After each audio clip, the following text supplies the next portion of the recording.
And we'll give it like 1, 2 minutes and then we can start the introduction as people come in.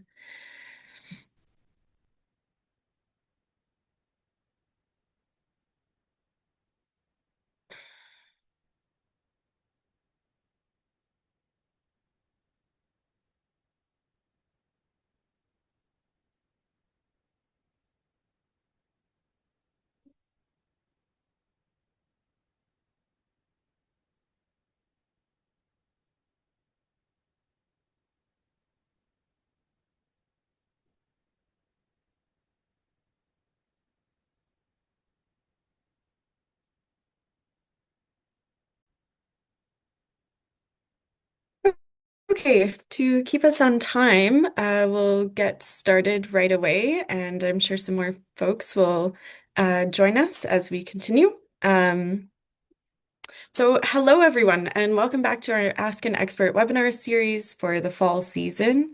Again, my name is Meg Mills. I'm the International Watershed Coordinator with the Lake of the Woods Water Sustainability Foundation, and I also work part-time with the International Joint Commission. I'm joining you today from Treaty 1 territory in Winnipeg. It's very sunny and surprisingly warm for November. I'll keep this introduction short since we have a lot of great content from our presenters today, which I'm really excited to hear. Today we have Brendan Spearin from Fisheries and Oceans Canada, Chris Herc, and Mikeala Novak from Grand Council Treaty Number 3 joining us. They will tell us about the challenges of aquatic invasive species in Canadian waters and what is being done. I'll just quickly jump into some Zoom housekeeping.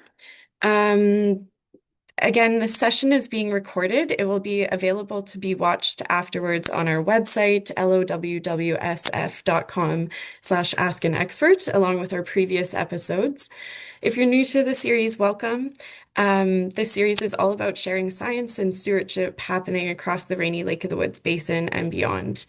To keep things running smoothly, all of the attendees will have their cameras off and you'll be muted as well.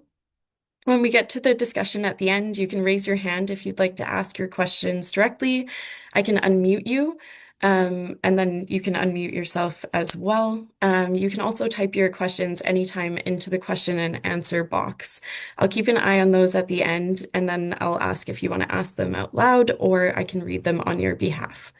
And just a reminder that Zoom saves and records a list of all of the messages, including the private ones. So just make sure everything is respectful. We'll wrap up today's session with some time for questions, reflections, and discussions. So I really encourage everyone to participate in that. We've had some great conversations in our previous sessions.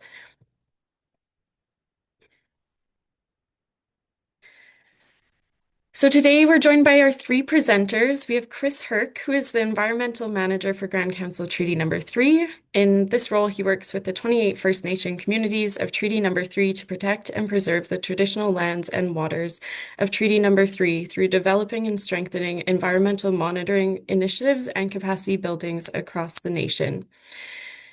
Mikeala Novak has a Bachelor of Science in Biology and a certificate in Indigenous Studies from Dalhousie University, in which she focused on the protection of aquatic species while incorporating holistic methods of conservation. She is the Invasive Species Coordinator for Grand Council Treaty Number 3, leading monitoring for terrestrial and aquatic invasive species across Treaty Number 3. Brendan Spearin is DFO's Aquatic Invasive Species Coordinator for the Prairies. Since 2017, he has been working with federal and provincial partners to manage AIS threats such as zebra mussels through outreach, early detection, response, and management actions. This includes piloting the first Joint Canada Border Services Agency DFO watercraft inspection program and spearheading initiatives like the Highway 1 blitz work, which I'm sure we'll hear all about today. So with that, I'll hand off the webinar to you three. Mikeala, if you want to share your screen, that would be great.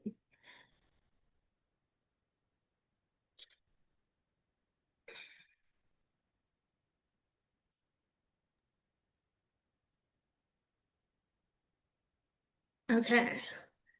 Can you see it all good? Yes. Perfect. Well, hello, I'm Mikeala Novak. And yeah, here's our presentation. This is zebra mussels and decontamination and some just the invasive work that we do within the treaty.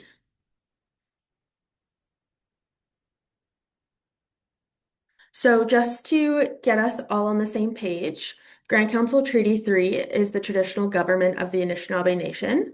We work with the youth and communities to establish our monitoring priorities, create plans, collect data, and to harmonize traditional knowledge with Western knowledge. And this is a very, very large treaty. And so my favorite thing always is to compare it to mainland England. So we are actually over 10,000 square kilometers larger than that to show all of the land we have to cover and to take care of and we're responsible for. So what are invasive species? Invasive species are organisms that are both introduced and cause harm.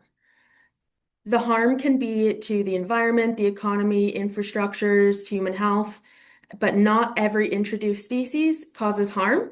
So not every introduced species is invasive. There are tons of spread pathways and best practices out there. So an invasive species can be really any sort of species. It can be aquatic animals, aquatic plants, terrestrial plants, parasites.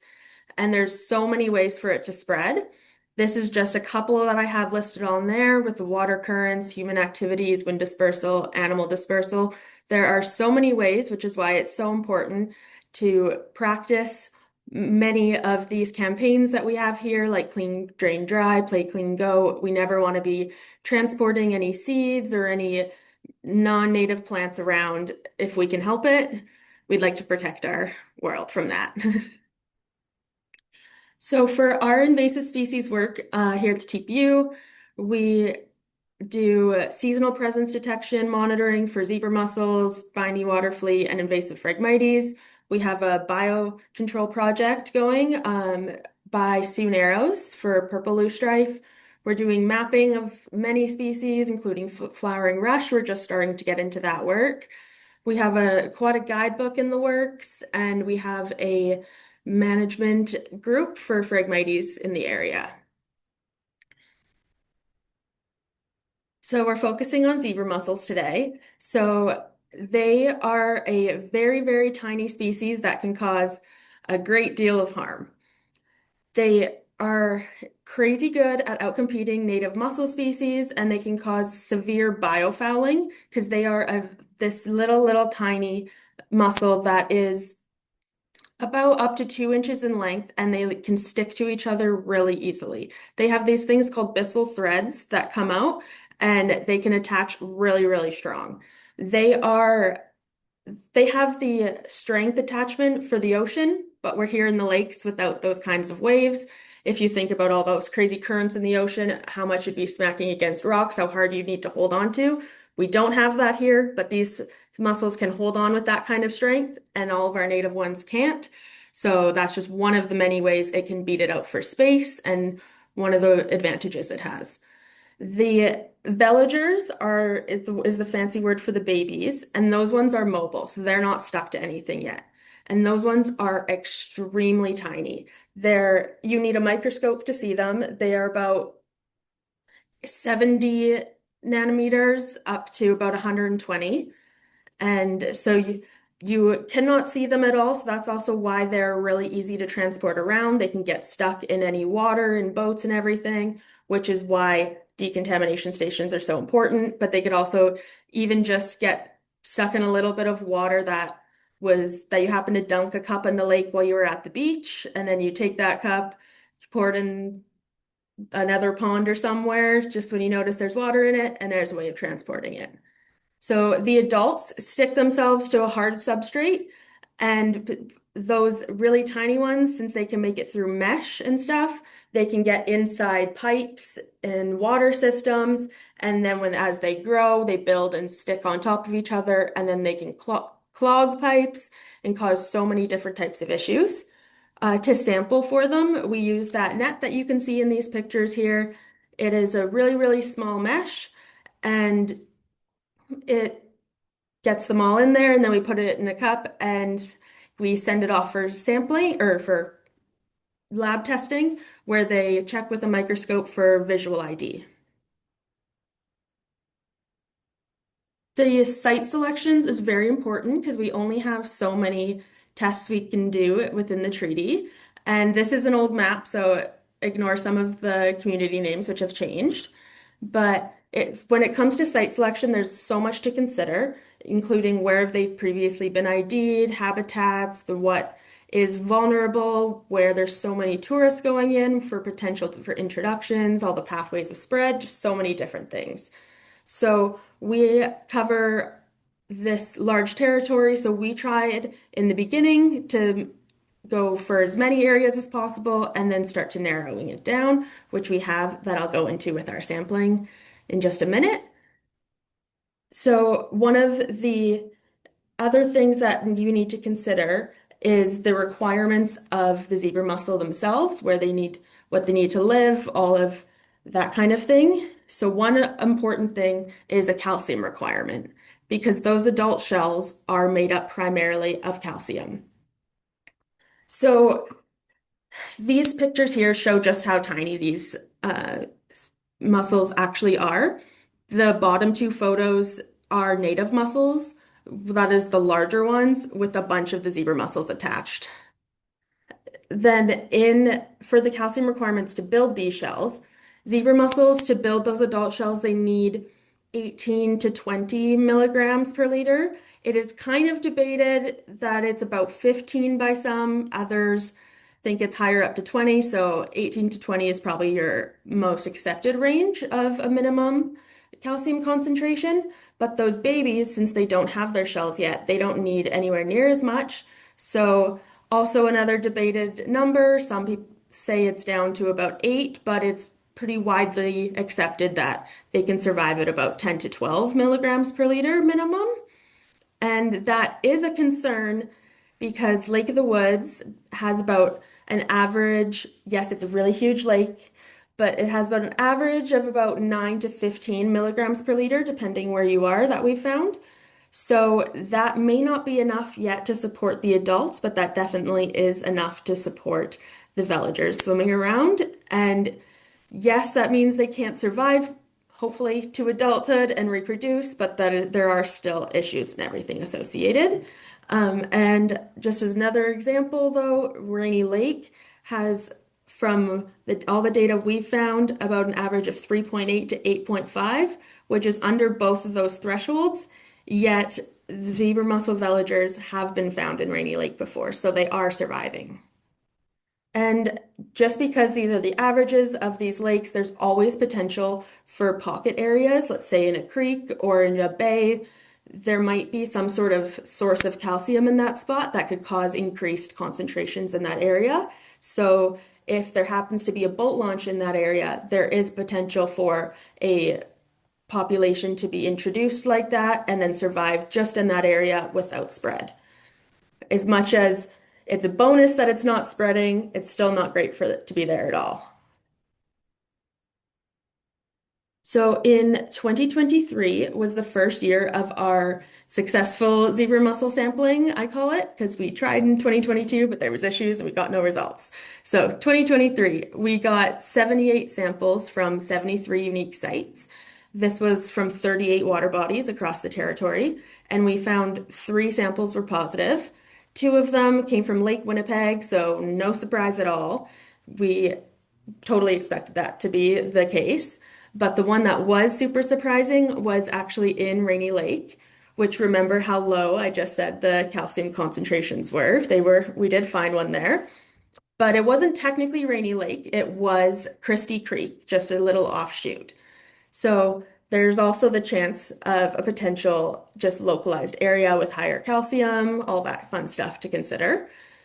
But so we got this sample, and that was definitely a concern. So we did focus on Rainy Lake within the following 2024 sampling. And we did 90 total samples from 57 unique sites this time, and thankfully 0 of them were positive. This does leave open questions of where that one villager came from that was found the year prior. There are so many different options. It was a boat launch, so it could have come off one, but then you also have to consider the potential of me throwing this net on this specific day at this specific time and able to catch it within that diameter, which is definitely possible, but it's just so many different things to consider. And so more testing is definitely required, especially with only finding one singular villager in the testing. It wasn't high numbers to say there's a huge population there. This year, we went back, and I don't have results to share at the moment, but we went to 50 unique sites and had 90 samples again, like last year, from 25 water bodies this time. And yeah, so we're hoping to have all negatives, but who knows? Um, when we receive a positive result, there is a few things that we do. So the very first thing we look into is the density. If it was really high numbers that were found in the sample, then when you consider the likelihood of throwing the net, catching it, everything, it means that there's probably a large quantity of them in the water. So if it is a higher density, probably higher density in the lake as well. We only had one singular, which means even if it did have enough calcium in that spot to grow up and become an adult, it cannot reproduce. So thankfully, unless there was, of course, other ones that just weren't caught by the net. But catching only one is definitely a good sign. It means that there's not a large population there, most likely. Um, thank gosh. And then we do follow up by focusing on that area in the following season. Then we take that positive result and we look at the location of where we found it. If we're near any communities, just like our 2023 result, we were right by Neketchewanin. We then we talk to them and we talk to the municipalities in the area, make sure everyone knows about the positive ID. We do a news release as well, and then we do our own reports and we release those everywhere we can, social media and on our websites and stuff. And then we take our results as well to data sharing platforms for everyone else to be able to know what's there, like EdMaps, iNaturalist, a bunch of other places like that. And so for reporting sightings, this I had to use a Phragmites example instead of a zebra mussel example, based on the photos I have. But just a couple options for if you ever encounter anything that you think should be reported. There is a hotline. You can use the public websites like iNaturalist or EdMaps. And there's a bunch of info here of what you can collect. So you want to take a guess at what it is, why you think it's invasive. You want to know where it is when you saw it. Take a photograph. You really can't confirm 100% without a photograph, but um, reporting any encounter is definitely helpful, but that photograph is the most helpful. And yeah, note any characteristics that you can. I gave these four examples with Phragmites because we have a picture of what the whole stand looks like, all the plants growing there of it. Then I did have a reference sheet of actual sizes, but you can always use something else for reference, like your hand. And so I got a picture of the seed head, picture of the leaf, and then a picture of what the actual stems look like. If it's kind of a picture that is kind of hard to tell what it is if you don't know what you're looking at, but I promise that's what it is.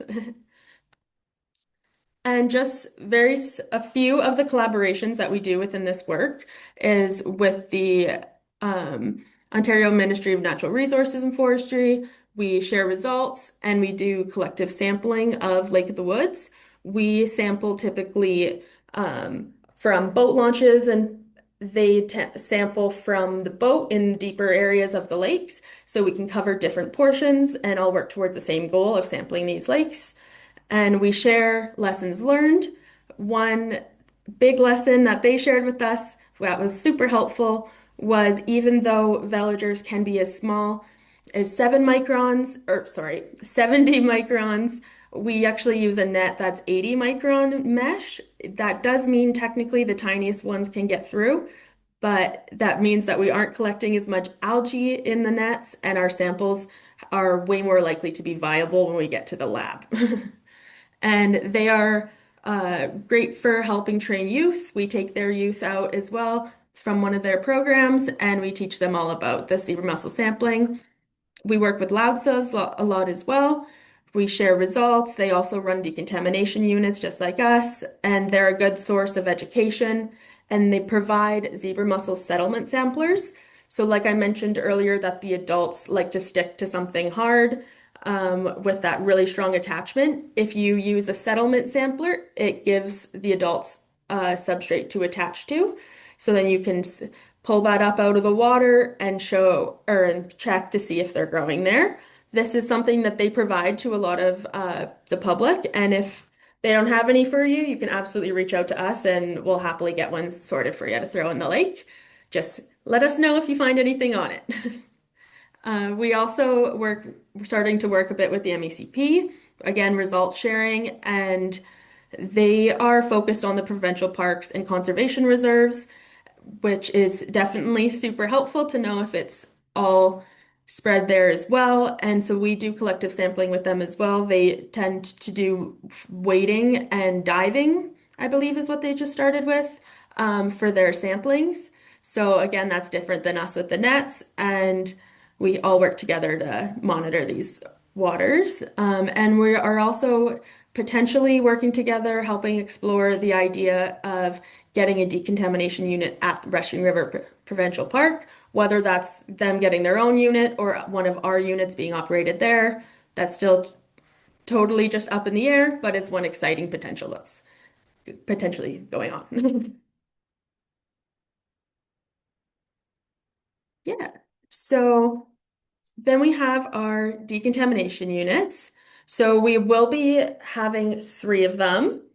And this is thanks to our amazing collaboration with the DFO. And we have our first one now, and we're in the process of purchasing our second. We've only had our first one out for one season now, and there was a couple hiccups, but it was really exciting to have out there.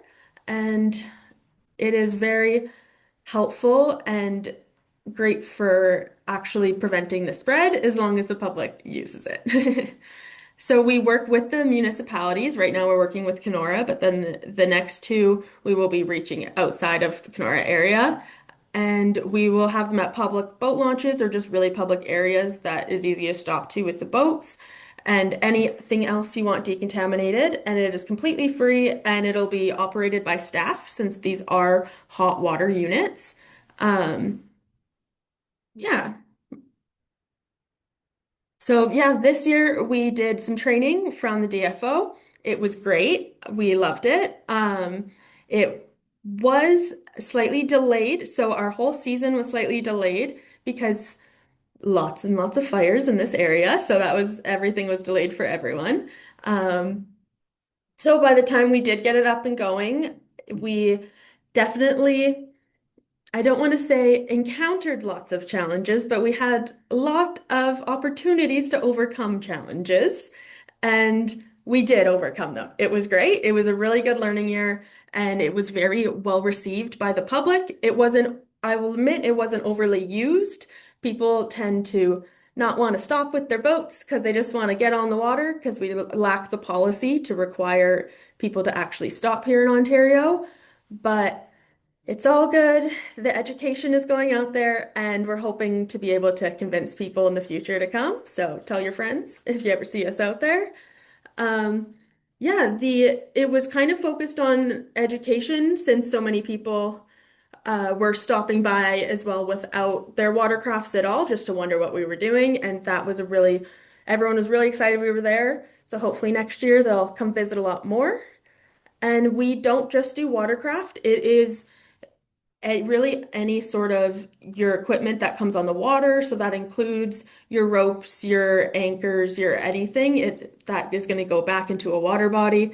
It's important that that can be decontaminated. So in the top corner there, we deploy buoys every year with, or starting this past year, going to be in the future as well, for long-term water quality stations. And you can see that we can even decontaminate those when we take them off. Any sort of equipment going in the water, it's really important that we have them decontaminated.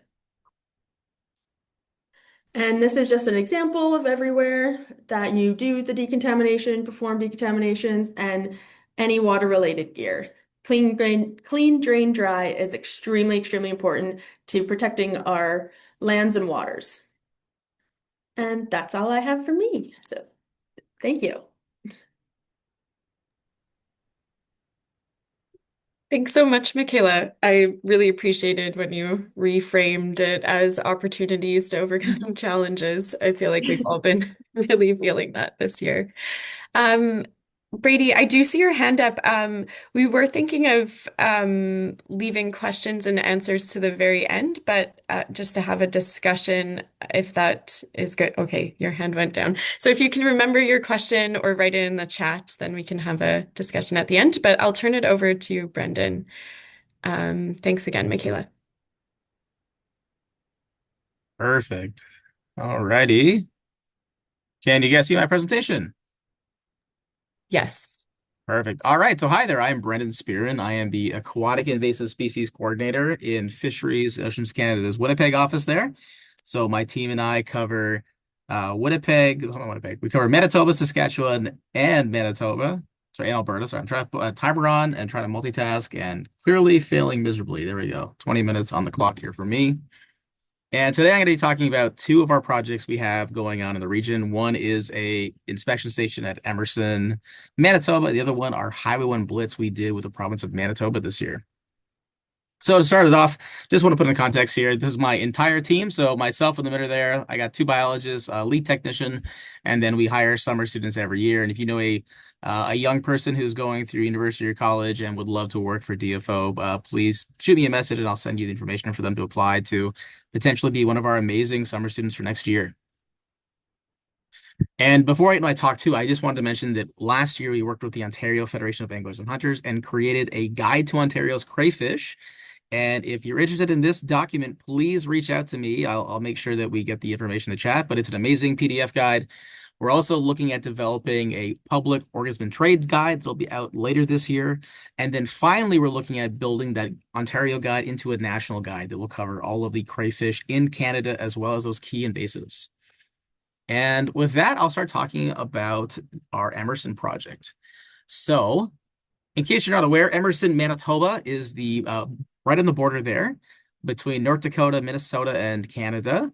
And in 2019, we had an auditor come out and say, hey, DFO, CBSA, we think you guys should be working together a little bit closer on this whole international border thing. And we said, yes, we completely agree.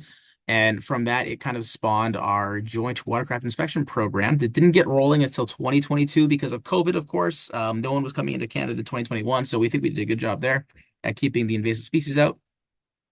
But as of 2022 and since then, we've been running our inspection and decontamination project down at the border from about mid to late May, depending on the year, all the way to Canadian Thanksgiving. So what we're doing is actually doing our clean, drain, dry inspections. And of course, clean, drain, dry means clean, which means free of invasive species, organisms, plant material, organic debris, aquatic mud. We don't want to see any of that kind of thing on boats entering Canada. Drain, of course, means drain plugs have to be out. That is the law in Ontario and Manitoba. And then finally, standing water. We don't want to see any standing water in the bilge, level, or other areas. Standing water is what keeps these things alive. Aquatic species need water. Remove the water, remove the risk. So what this project looks like is that someone pulls up to the international border, they hand off their passport to the border officer, and from there, they are going to start doing the watercraft inspection form. So we ask every single person entering Canada while our project's running questions related to CBSA's role, which is around a document called Memorandum D19-8-5 that basically says, ask the boater if their watercraft is clean, drained, and dried. Ask them where their last were. And then from there, let them about their way if you think the boat is safe. Now, while our project is working, there's a second step where all of those boats entering Canada come over to us under the canopy there at secondary, where we do a full physical inspection, top to bottom, looking for things we think shouldn't be there. So here's the CBSA part of the form. Again, just a couple questions, really high-level stuff. And then we get into our part of the form. So while we're doing that more thorough inspection, we're also asking a lot more thorough questions as well. Asking, where they come from, where are they going, where's their boat last in the water, what kind of watercraft is it, how long are they staying for, what is the purpose of their trip. We collect all this data for future analysis that helps drive our program. So we want to pass. So after the inspection's done, there's two outcomes. You pass or you fail. If you pass, we say, thank you very much for having a clean, drain, dried boat. We get them outreach material related on where they're going, usually within Manitoba or Ontario. And we send them on their way with a good luck fishing. Thank you very much. When they fail, we get into this compliance spectrum, which is our low, medium, high risk. So our lowest risk watercraft are watercraft we can bring compliance without decontamination.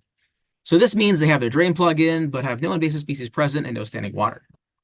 For those moderate risk watercrafts, that's where we're finding things like plugs left in, but also standing water. And as I mentioned, we really treat standing water as the enemy.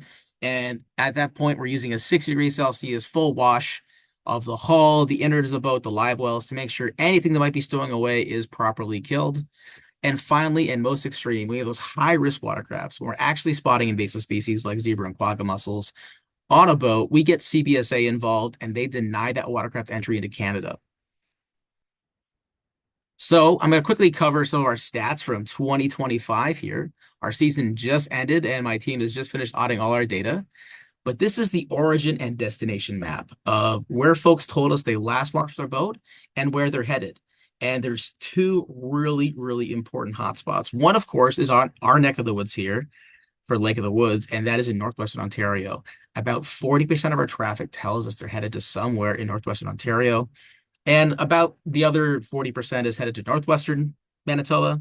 And then that last 20% is going here, there, and everywhere. But as you can see, that those origin points, we're talking about jurisdictions from across the United States.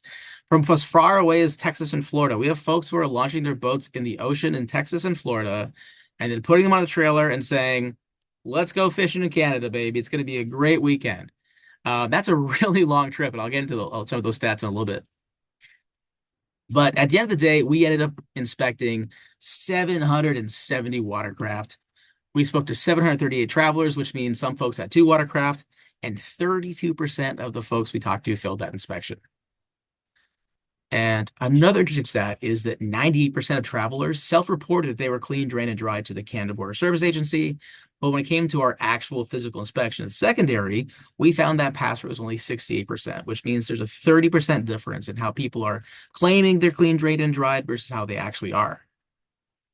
So this is our stats from the last 4 years of our project here. So you can see our numbers have fluctuated over time, but our compliance rate has been around, 68-ish%, a little bit lower than that over the last 4 years. And really shocking this year as well, we found 25 zebra mussel fowl boats and ended up denying entry to Canada of 19 of them, as well as denying 2 other boats for being overly fouled. They just weren't clean. They failed the first step. They had aquatic plants dangling from their trailer and hull, and we said, this isn't our problem. This is a you problem. You cannot bring these into Canada. Something really cool as well. Well, not cool, actually. Something not cool, but interesting is, like Mikeala mentioned there, the fires were a big impact on our program too this year.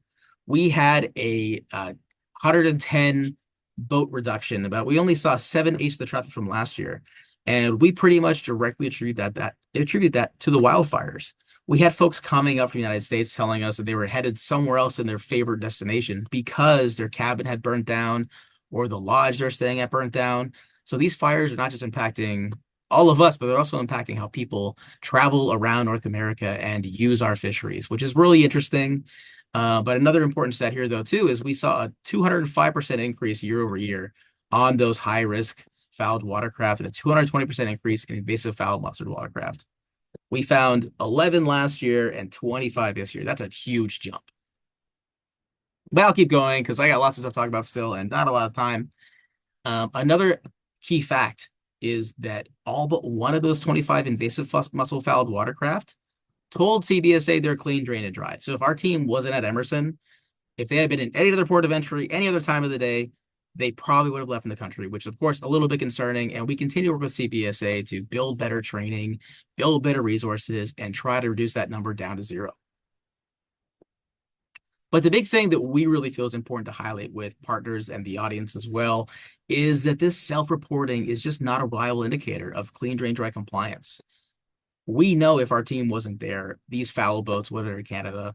And we're seeing things that aren't just zebra mussels. We've also found starry stonewort on watercraft. We have found Eurasian water milfoil.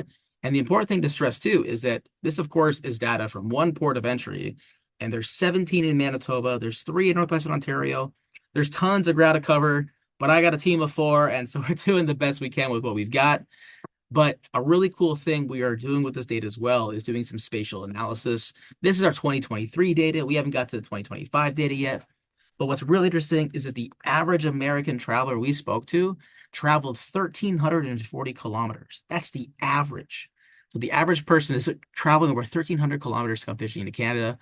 These folks, and I'm sure you talked to some of them in your communities, they love fishing in Canada.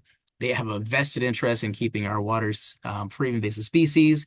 And that's why we push this clean, dry messaging into the United States as well. Just starting this year, we're looking at spending some ad money to target those Americans before they come up here so they're aware of Canada's standards when it comes to invasive species. All right, I am a little bit ahead of schedule, I think, which is great because I'm going to talk about our blitz we did on Highway 1 just this past year with the province of Manitoba. So as you guys are probably very aware, Highway 1 connects Canada from coast to coast, and we decided to set up an inspection station in an incredibly popular recreational boating area between Lake of the Woods, Falcon Lake, and the Whiteshell, right on that Manitoba-Ontario border at the way station there. And this is a really key and important spot because zebra mussels are a concern for both Western and Eastern Canada.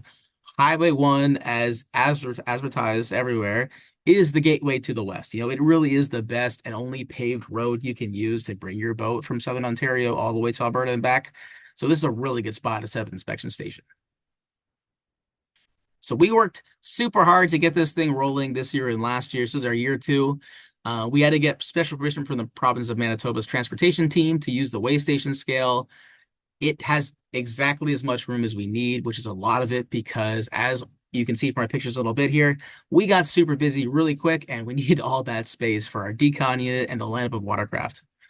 Additionally, we rented 2 big flashing signs that said, aquatic vessels must report ahead, boat inspection, stop or else type situation. So in addition to having my invasive species team there, we, of course, on the screen have our fishery officers and our Manitoba conservation officers. And so when folks blew by our station, we actually had the lights being turned on by these officers, and they would go and turn that person back around and send them back to us for that full inspection.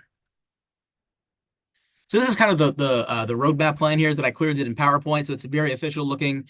We had folks eastbound and westbound, and we had them all coming to that inspection area where we completed the inspection. And if they passed the inspection, send them on their way.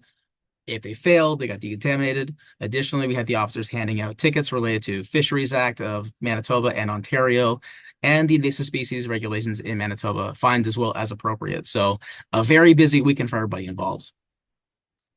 And most important, like I mentioned, we got very busy very quick. We had officers looking at fish while we were doing watercraft inspections. We had a lineup all the way down the highway at one point. We moved as quickly as we could, and everyone we spoke to was very understanding and very kind as we went through it. But again, we did 2 blitzes this year, and in it total, we stopped over 1,300 watercraft across 6 days and encountered 3 zebra mussel infested watercraft during that time. So here's the stats in a little bit more detail here. But like I said, we ended up stopping over 841 folks traveling across the highway, over 1,300 watercraft inspected. Our pass rate was 77%, so a little bit higher than at the international border, which is great to see, but we still had to do a number of decontaminations. We still had invasive mussel-fouled watercraft, and most of this traffic, of course, was Canadians traveling either, back and forth between their cottage in the Whiteshell or the Lake of the Woods area from Winnipeg, or folks traveling across the country and any other reason as well. And as we look year over year, again, we did this project last year, we did it this year.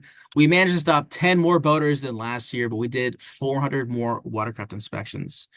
We had lots of boats traveling across the country, towing a whole bunch of kayaks, going to like a kayak race in Regina. So that was really unexpected.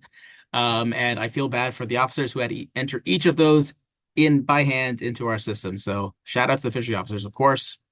But we did see more invasive mussel-fouled watercraft last year than this year. So we are hoping folks are getting the message and understanding the role that they're playing in this and how they can help prevent the spread of invasive species. And just to highlight some of my team's work as I get to my presentation here. So over the last 4 years, the DFO team at the Emerson International Border has done over 3,000 inspections. We have denied entry for 44 zero muscle fowl boats in the last 4 years. And then at the Highway Blitz this year, we stopped 1,300 watercraft over 2 days, or over 6 days rather, for two blitzes. We're looking to run this back again next year and continuing this work. We think it's really important, and we appreciate everyone on the call for clean draining and drying, so we don't have to give you one of those fun tickets. And with that, I'll pass it back to you there, Megan.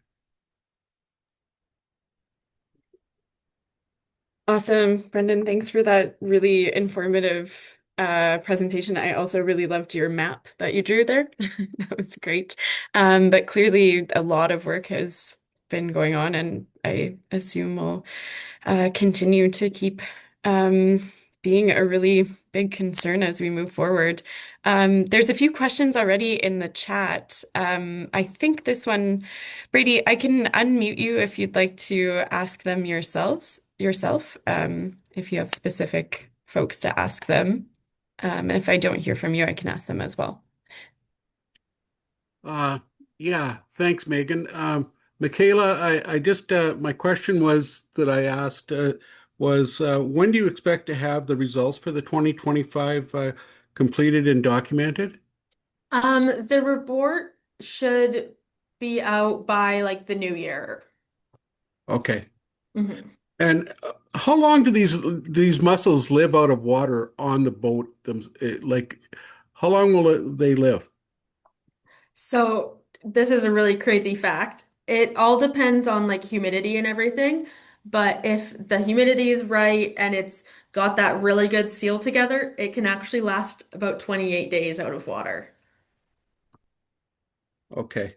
Yeah. And the third question is when or where will the cleaning stations be for Rainy Lake? Like where do you expect to have the cleaning stations next year, or where were they this year again? Because I didn't get that.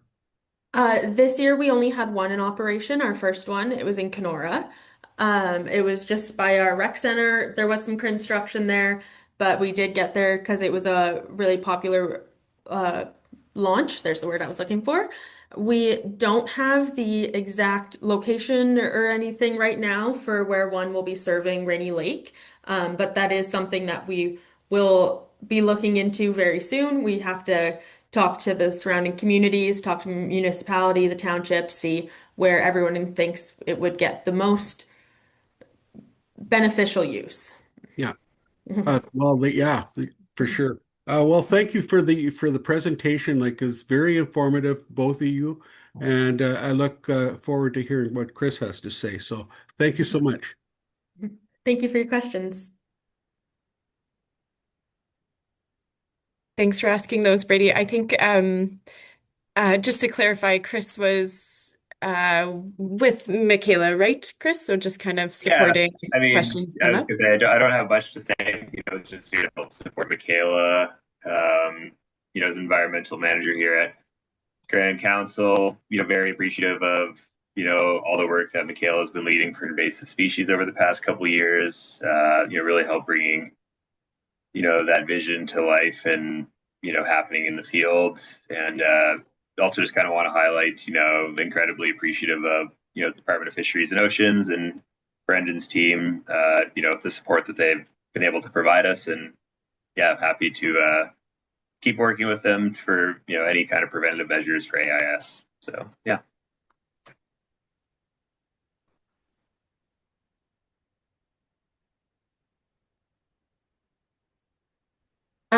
Awesome. I do want to, just for the attendees who are here, open the floor to anyone who has any questions or any comments about the presentation.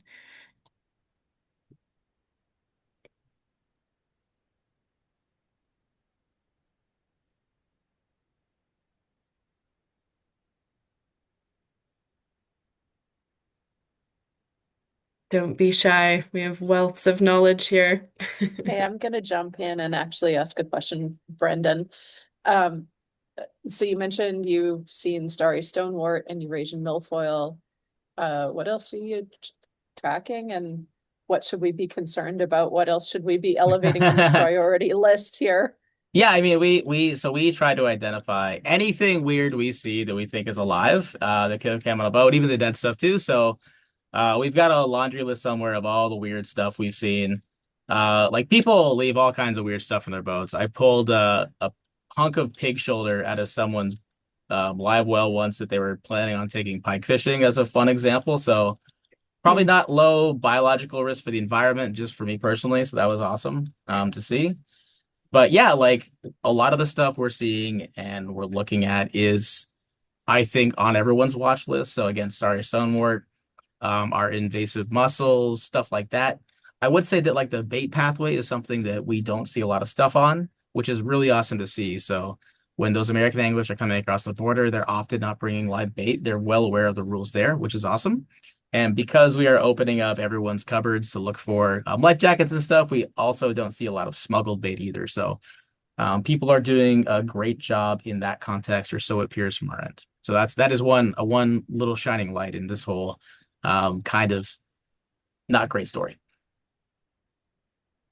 Yeah, I actually have just something to add in there for your question, Tika, just from a Grand Council perspective, from what we've been seeing and hearing a lot about is flowering rush as an invasive plant. Kind of came on our radar a few years back up in the Manaaki area, but just through discussions, learned that it was also in the Clearwater Bay area. And as we've come to learn just this past summer, it's established out in kind of that Key Waiton Rec Center water area. Correct me if I'm wrong on that one, Mikeala. That's correct. But yeah, so that just from a Grand Council perspective, just from not necessarily like path. I'm sure it was brought into Treaty 3 at some point, obviously, but not necessarily talking about it being on boats, but just it could be on boats, but just from like a local perspective of just because you're not traveling interprovincially, or into the United States doesn't mean that clean train drive can't be incredibly helpful here on a local scale as well.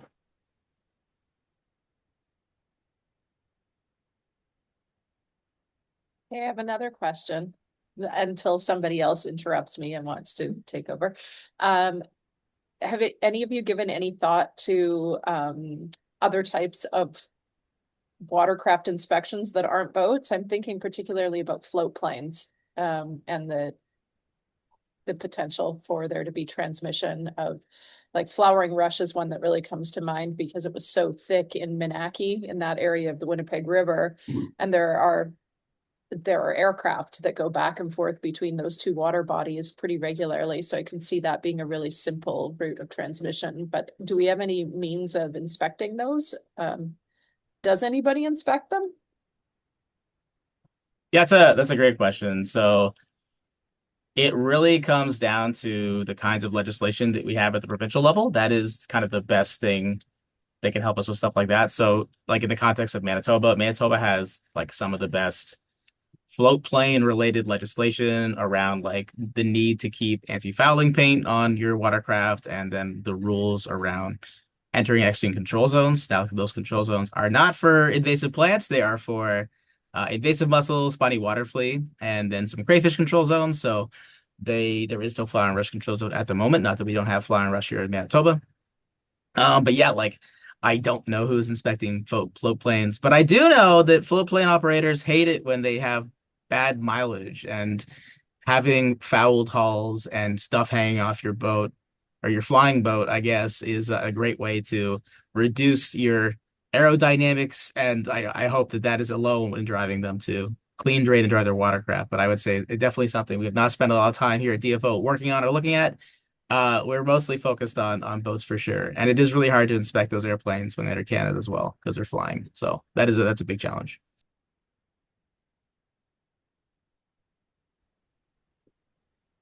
Yeah, we haven't done really any work on it, any looking into it too hard. Um, I briefly looked into it when one of our other coworkers, wife actually just got their float plane license. So I was like, oh, what practices should I pass on?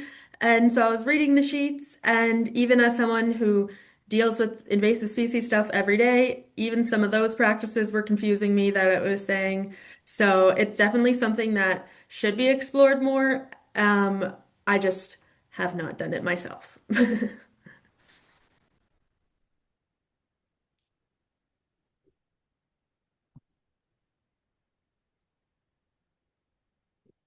I have a question, probably for Mikeala. So you were talking about Lautza having some of the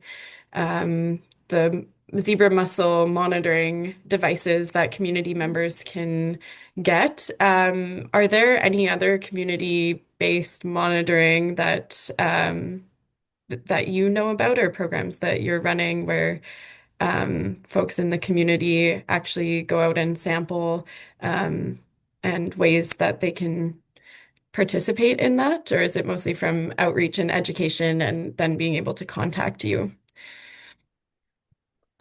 Yeah, I think that I don't really know of too many other actual programs to get any sort of equipment. We're always happy to help out any way we can, and but I think a big easy way for the public to get involved, for anyone to get involved, would be through those public platforms like iNaturalist.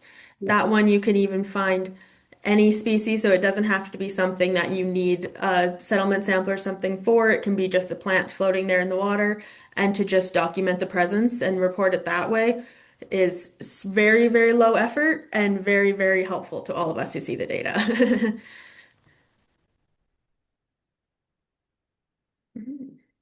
I don't know if you know any programs or anything like that, Chris. There's another one very similar to iNaturalist called EdMaps, like EDD Maps. I think it specifically is for invasive species. But yeah, like Mikeala said, for people looking at the data, like, at TPU here at Grand Council, if we do have some projects set up on there that track uh, and show us like the specific recordings of invasive species within Treaty 3. And so that kind of helps guides our knowledge and future efforts on where we may need to focus efforts on invasive plant management or other invasive species. So yeah, the data just doesn't go up there and float in the cloud, so to speak. Like it does lead to some real world application over time. Awesome. And a question for you, Brendan. So you had mentioned the amount of watercraft that you did find with zebra mussels in it during the highway blitz. I'm just curious about like the social dynamics of, did the people not know about it? Did they not care? What generally do you find in those instances? Yeah, I would say it really depends. We've talked to lots of people who have mussel fallow boats. A lot act very surprised. We pulled up. We've had people telling us, how important they think invasive species awareness is, and how you should clean, drain, dry. And then we like pull invasive mussels off their boat, and they're like, "Oh Mm-hmm. no, oh Hmm. no, I didn't know. Oh my gosh." And you have Hmm. people that are just like they just don't care. Like that is unfortunately something we come across, and that's why it's great to have our fishery officers or conservation officers present, because if they have that kind of attitude, then it's very easy to hand them a ticket and convince them that if they don't care because of the biological, the economic, and the social impacts of these species, then at least the $2,500 ticket should help in that way. But that's the fine in Manitoba. There is a different federal fine out of the Fisheries Right. Act, and that starts at I think $5,000 up to 100,000 for corporations. And I can't disclose too much, but we're interested and really excited about some stuff that's hopefully making its way through our beautiful justice system here in Canada.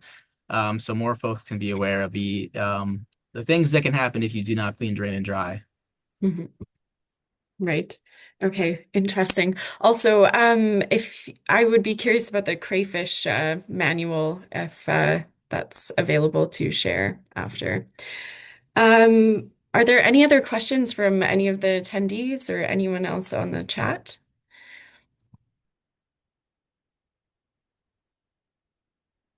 Okay. If not, we can probably wrap up a little bit early, unless Brendan, Chris, Mikeala, you have anything else to note on any of the programs you're running or anything else. Nothing else to note on my end, but just to thank you to all those who attended today, and yeah, happy to have you here and learn a little bit more about invasive species. No, same here, and we're going to be at the Winnipeg Power Boat Show coming up this year. So if you want to chat with us and maybe get some cool swag, please stop by our booth, and happy to chat about invasive species anytime as well. If you have any follow-up questions, feel free to reach out. Awesome. Well, thanks you three for being here. That was super insightful. And yeah, learned a lot about the programs that are going on. As a reminder, this session has been recorded, so it will be available on our website after. And we have an upcoming session this Tuesday, November 25th at 1 p.m. Central Time, titled A Compelling Story of Successes in Aquatic Invasive Species Prevention, presented by Doug Jensen with the Minnesota Department of Natural Resources. So I look forward to that as a follow-up to other programmings in the States and what's going on there. With that, thanks again, everyone. Take care, and we'll hopefully see you at the next session. Have a great weekend. Awesome. Thanks so much. Bye-bye. Bye all.